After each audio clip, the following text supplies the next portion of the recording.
तो दोस्तों, उम्मीद करते हैं आप लोग अच्छे होंगे और आप लोगों की पढ़ाई जो है अच्छे तरीके से जारी होगी। दोस्तों, आज हम लोग जो है जलियांवाला बाग हत्याकांड के विषय में पढ़ेंगे।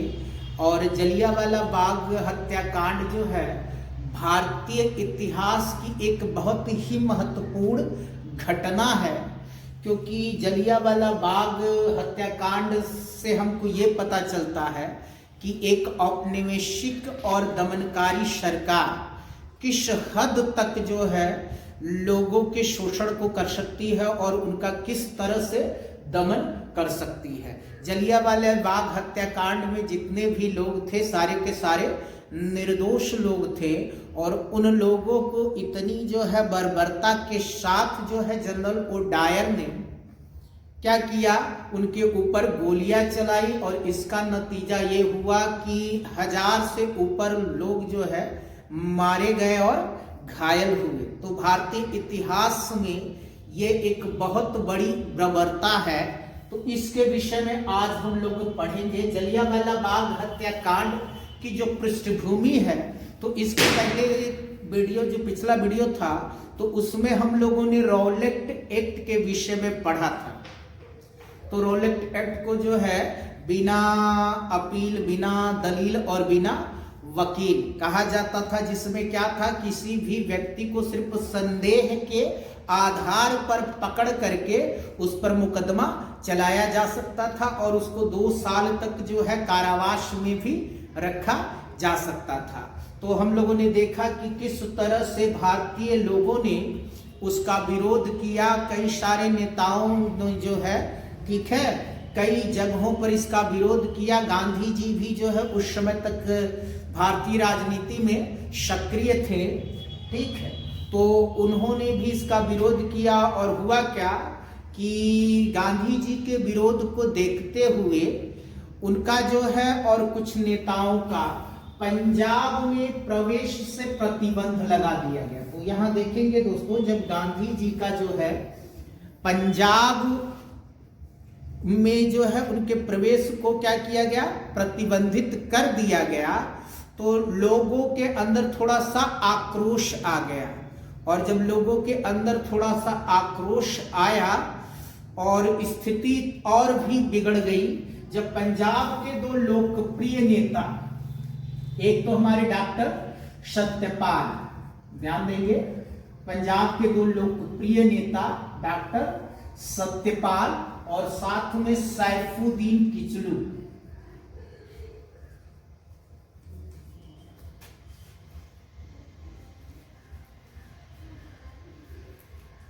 इन दोनों को जो है क्या किया, गिरफ्तार कर लिया गया।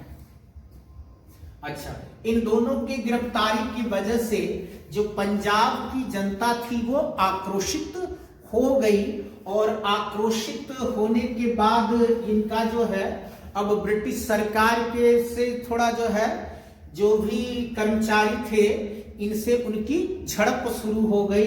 इन्होंने क्या किया, जो सरकारी इमारतें थी उसमें आग लगा दिया, और इसके साथ साथ जो है, ठीक है, 4 या 5 जो हमारे ब्रिटिश एम्प्लॉय थे या अश्वेत लोग थे उनको भी मार डाला। तो इसके फलस्वरूप जो स्थिति थी वो असामान्य हो गई। अब ब्रिटिश सरकार ने क्या किया, इनका जो है दमन शुरू कर दिया। तो ध्यान देंगे, थोड़ा सा हम लोग आगे बढ़ते हैं। ध्यान देंगे, 10 अप्रैल 1919 को पंजाब का जो प्रशासन था वो ब्रिगेडियर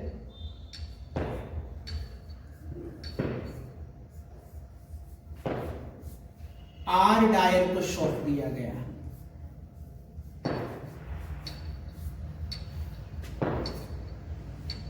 तो 10 अप्रैल को क्या किया गया, पंजाब का जो प्रशासन था वो ब्रिगेडियर आर डायर को सौंप दिया। इन्होंने जो है 12 अप्रैल 1919 को कुछ गिरफ्तारियां की।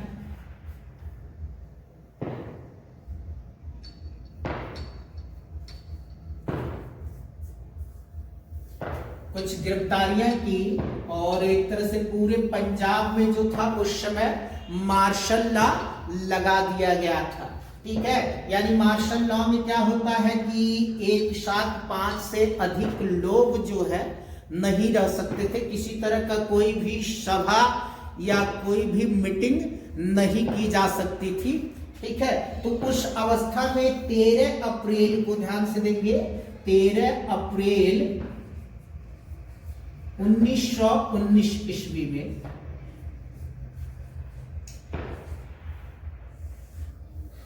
और ये डेट था बैसाखी का। बैसाखी जो है ये पंजाबियों का एक बड़ा ही महत्वपूर्ण पर्व होता है, तो बैसाखी का पर्व था। ठीक है, तो पंजाब के अमृतसर में एक जगह है जलियांवाला बाग, और इसी जो है जगह के नाम पर चूंकि घटना यहां हुई थी तो इसलिए जलियांवाला बाग इसको हत्याकांड के नाम से जाना जाता है। तो जलियांवाला बाग में क्या था कि लोगों की एक सभा हुई। सभा 2 कारणों से हुई थी। पहला तो था कि बैसाखी का पर्व था, तो लोग जो है बैसाखी पर्व को मनाने हुए आए थे, और दूसरा ये था कि ये डॉक्टर सत्यपाल और सैफुद्दीन किचलू, तो इनकी रिहाई को लेकर के वहां पर एक मीटिंग की जा रही थी। अब इसमें देखें कि काफी सारे जो है, ठीक है, मासूम लोग भी थे जिनका उनसे कुछ भी लेना देना नहीं था। तो ये सब जो है वही जलियांवाला बाग में क्या हुए, इकट्ठा हुए, और इस पर चर्चा की जा रही थी कि भाई किस तरीके से डॉक्टर सत्यपाल और किचलू जी को क्या किया जाए, रिहा कराया जाए। और तभी अचानक से वहां जो है जनरल डायर आ गया, और जनरल डायर जो क्या किया, ये जो एग्जिट पॉइंट था यानी जहां से निकासी थी, तो उस निकासी को ही इन्होंने बंद करवा दिया और अपने सिपाहियों को आदेश दे दिया कि वो लोग क्या करें, फायर करें। और फायर करने के फलस्वरूप जो है अब लोग जो है क्या हुए, इधर उधर भागना शुरू किए। अब भगदड़ एक तरह से मच गई, पूरी लगातार गोलियां चल रही थी और लोग जो है भाग रहे थे। अब चूंकि वहां जो 4 दीवारी थी तो काफी ऊंची थी कि एक सामान्य आदमी जो है छलांग लगा करके उसको आसानी से पार नहीं कर सकता था। तो ज्यादा से ज्यादा लोग जो है गोलियों का शिकार बने और उस भगदड़ में बहुत सारे लोगों की मौत भी हो गई। अब सरकारी आंकड़ों की देखें तो इन्होंने कम आंकड़े प्रस्तुत किए हैं कुल मौतों का, लेकिन 1000 से लगभग ऊपर जो है लोगों की मौत हुई थी। तो जलियांवाला बाग हत्याकांड में जो पृष्ठभूमि हमें देखनी है तो क्या देखना है, एक तो पंजाब में गांधी जी के प्रवेश को प्रतिबंध, फिर वहां के जो है प्रमुख नेता डॉक्टर सत्यपाल और सैफुद्दीन किचलू की गिरफ्तारी। ठीक है, और ये तिथि याद रखना हमें, जो प्रश्न बनेंगे, ठीक है, तो यहां से आप लोगों को आयोग में देखेंगे जो प्रश्न बनेंगे तो आप लोग यहां से देख लेना। ठीक है, डॉक्टर सत्यपाल और सैफुद्दीन किचलू के विषय में आप लोगों को जानना है। फिर ये तिथि के विषय में पूछ लेता है, 13 अप्रैल 1919 की तिथि याद रख लेना है। फिर जो है जनरल आर डायर के विषय में पूछेगा तो आप लोगों को इनका भी जो है लर्न करके रखना है। तो यहां से जो पॉइंट बनने वाले हैं यही महत्वपूर्ण पॉइंट है जो किसी भी एग्जाम में प्रश्न के रूप में बन सकते हैं। चले आगे बढ़ते हैं।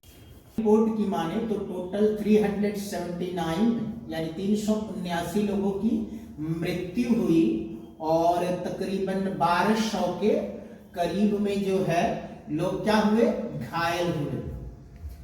और देखा जाए तो लगभग 1000 से ज्यादा लोगों की मौतें हुई थी। ठीक है, और 3000 लोग क्या हुए थे, घायल हुए थे।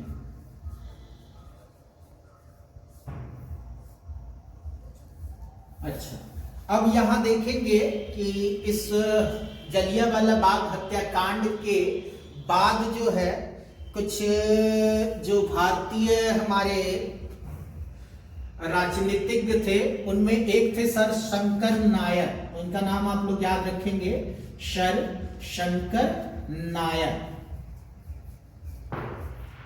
तो सर शंकर नायर जो थे उस समय वायसराय की जो कार्यकारिणी थी, वायसराय की कार्यकारिणी परिषद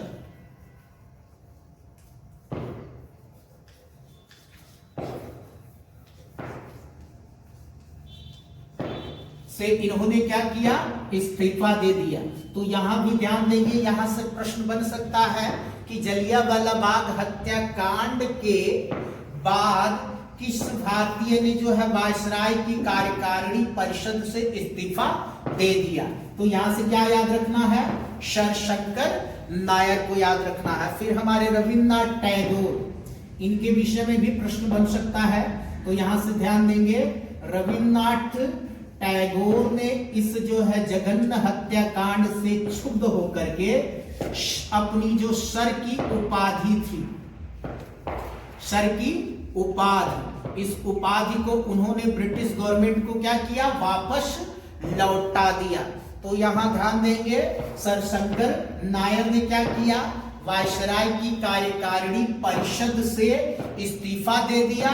और फिर रविन्द्रनाथ टैगोर ने क्या किया, ब्रिटिश सरकार द्वारा प्रदत्त उनकी जो सर की उपाधि थी, तो उस उपाधि को इन्होंने वापस लौटा दिया। फिर 15 अप्रैल 1919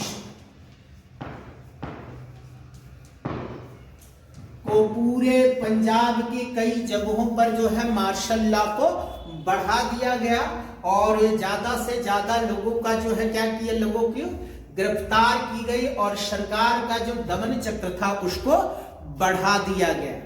ठीक है। और डायर, जिन्होंने इस कृत्य के लिए जो जिम्मेदार व्यक्ति थे, ब्रिटिश गवर्नमेंट ने किसी तरह का कोई उनके खिलाफ एक्शन नहीं लिया, वरन जब वो लौट करके इंग्लैंड में गए तो उसका बड़ा ही स्वागत किया गया और उसको जो है, ठीक है, ब्रिटिश गवर्नमेंट से तब तक पेंशन मिलती रही जब तक कि एक भारतीय क्रांतिकारी उधम सिंह,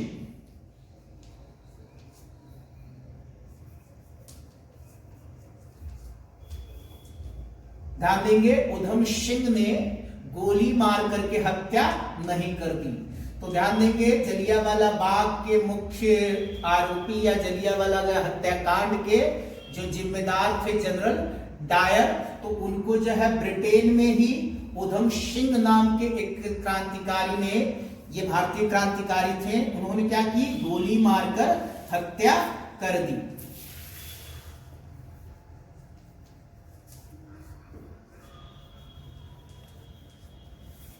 तो इस पॉइंट को भी आप लोग ध्यान देंगे क्योंकि यहां से प्रश्न बन सकता है कि जलियांवाला बाग हत्याकांड के मुख्य जिम्मेदार, ठीक है, जनरल आर डायर की हत्या किसने की, तो उधम सिंह ने।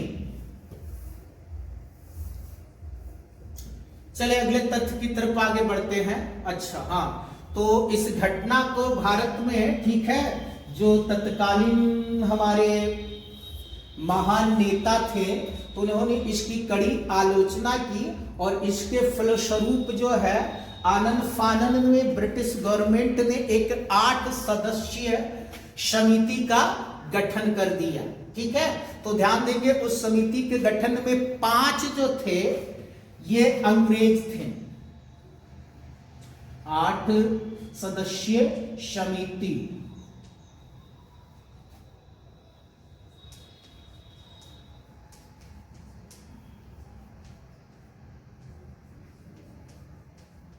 जिसमें से 5 जो है अंग्रेज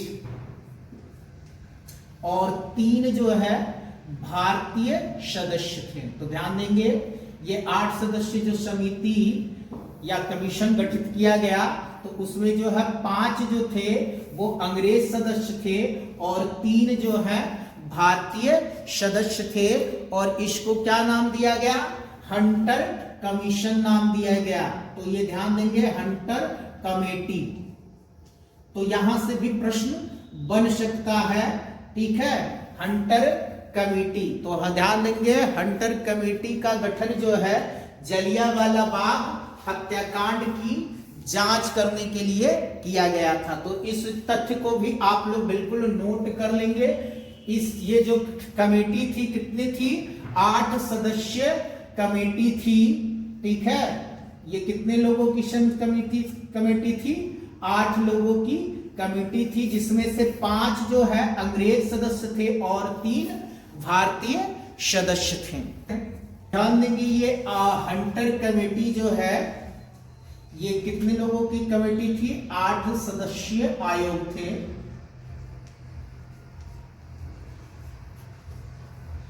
जिसमें से 5 क्या थे, अंग्रेज सदस्य और 3 जो है भारतीय सदस्य। तो ये भारतीय सदस्यों के आप लोग नाम नोट कर लीजिएगा। चीमन लाल शीतलवाड़ नाम था उनका।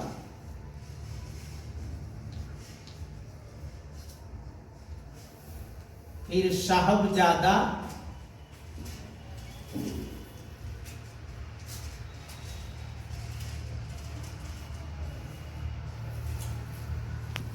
अहमद,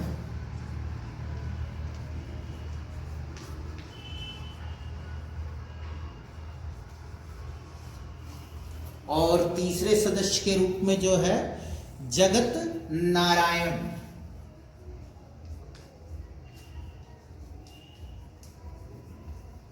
तो यहां से इन भारतीय सदस्यों का जो है नाम आप लोग जो है नोट कर लेंगे।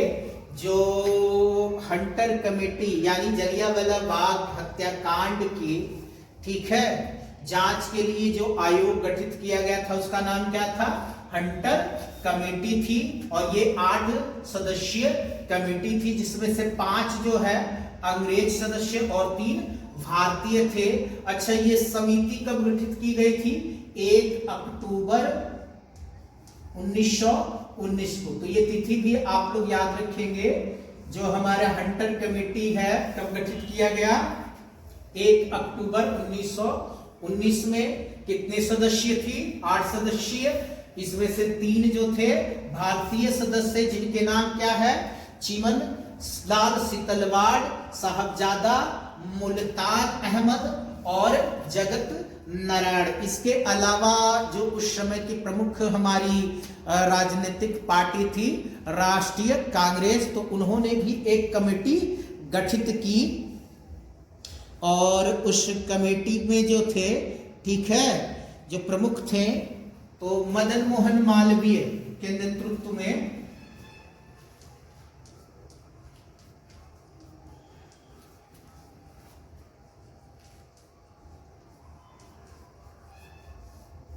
ध्यान देंगे, मदन मोहन मालवीय के नेतृत्व में राष्ट्रीय कांग्रेस ने भी जो है एक स्वतंत्र समिति गठित की।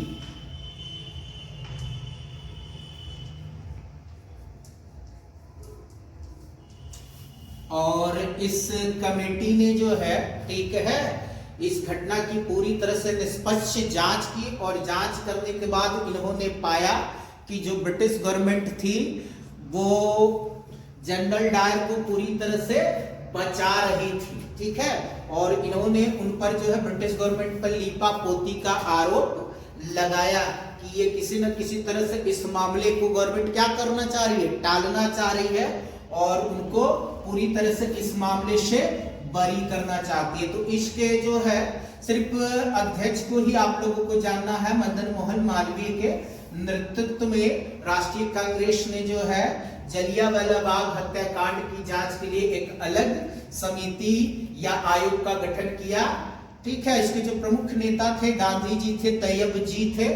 तो दोस्तों, आज के वीडियो में हम लोगों ने जलियांवाला बाग हत्याकांड से जुड़े हुए जितने भी महत्वपूर्ण बिंदु थे उन सारे बिंदुओं पर चर्चा किया। ठीक है, और उम्मीद करते हैं कि आप लोगों को ये वीडियो पसंद आएगा। अगर वीडियो पसंद आए तो लाइक एंड सब्सक्राइब करें। वीडियो देखने के लिए धन्यवाद दोस्तों।